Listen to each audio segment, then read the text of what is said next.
someone may find this and they may be in the position in the sense that they have just been told, you have cancer and they're dealing with that. So if you could share some advice based on your experience, what would you tell them? I'd probably tell them this story that I'm going to tell you. So there was a professor back in the 1950s at Johns Hopkins University here in the United States that did a very simple experiment with rats. He took rats and he put them in a tank of water that was over their head. And he wanted to see how long the average rat would tread water. And initially, the average rat treaded water for about 15 minutes. And just as those rats were getting ready to sink and drown, he reached in, grabbed them, pulled them out, dried them off, and let them rest for a while. And then he took the exact same rats and put them back in that exact same tank of water. And the second time around, on average, those rats treaded water for 60 hours. Now think about that. The first time, 15 minutes. It's not like my business is going to fail or I'm going to flunk a test or anything like that. I'm going to die. My life is going to be over. And the second time around, 60 hours, which taught me two things. Number one, the importance of hope in our lives. That if you know you're doing the right thing, whatever it is, whether it's an illness, whether you're starting a business, whether you're in school, whatever it is, if you have those good habits and you know you're doing them, maybe not today, maybe not this month, maybe not even next year, but at some point in time, you will more than likely see benefit if you're doing that. So hope is number one. And number two, what that showed me is just how much more our physical bodies can handle than we ever thought they could. We quit, we give up, we give in long before our physical bodies do. And that really, I think, goes back to what we initially started talking about, is the ability to control your mind, to control your brain from saying, oh, I'm just exhausted, I can't go on.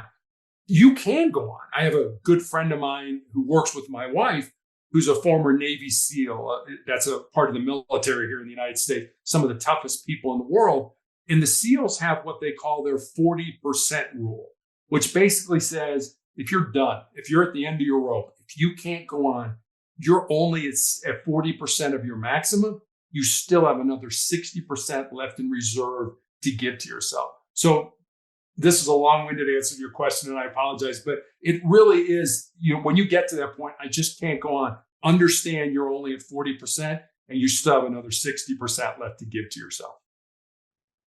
I love that. And I love the mentality. One more question, if I may. And it's around the not necessarily from the perspective of the patient, but the family member of the patient. Because I think that, I don't know if it's a discussion that we have around how you should be in that instance, but as a result of you going through that experience, how would you recommend people who are family members of cancer patients or someone who's just been diagnosed, what would you share with them in terms of advice? I'll share a quote from Winston Churchill, and then I'll tell you a story. And I love this quote. Churchill, during World War II, said, if you're going through hell, keep going. You're going to go through hell. I think it's so much easier as the patient to take on the physical pain as well as the emotional pain, whereas the family just pretty much takes on the emotional pain of what's going on and having to deal with these things. I had my leg amputated during COVID in 2020. Also, when I found out I had these tumors in my lungs, and I was 8 years into this cancer fight. And my oncologist said, I want to put you on chemotherapy. And I looked at him and I said, is it going to save my life? He said, probably not, but it might buy you some more time. And I said, well, if the outcome is going to be the same, whether I take chemo or I don't take chemo, I think I'd rather be as healthy as I can to go through this. I said, but I'll go home and talk to my family. And so I go home, and I have two brothers and my mother's still alive, but it's pretty much my daughter and my wife and I. And so I start to tell them what the doctor wants. And my daughter immediately is like, all right, we need a family meeting. I'm like, family meeting? There's three of us. It's not like we got a board here, or something like that. So we sit around the kitchen table and individually talk about wanting me to take chemotherapy, what that means to each of us. And then when that's over, my daughter's like, all right, let's take a vote. How many people want dad to have chemotherapy? And my wife and daughter raised their hand. I'm like, what? Wait a minute. am I getting outvoted for something that I don't want to do? But I remembered back when I was in the police academy, and our defensive tactics instructor used to have us bring a photograph of the people we love the most to class. And as we were learning different techniques to defend ourselves, we were to look at that photograph because he reasoned you will fight harder for the people you love than you will fight for yourself. And so I ended up taking chemotherapy, not because I wanted to, but because my wife and daughter wanted me to. And I loved them more than I love myself. And in hindsight, it was the right thing to do. It was the bridge that got me to the clinical trial drug that I've been on for the last 3.5 years that is keeping me stable.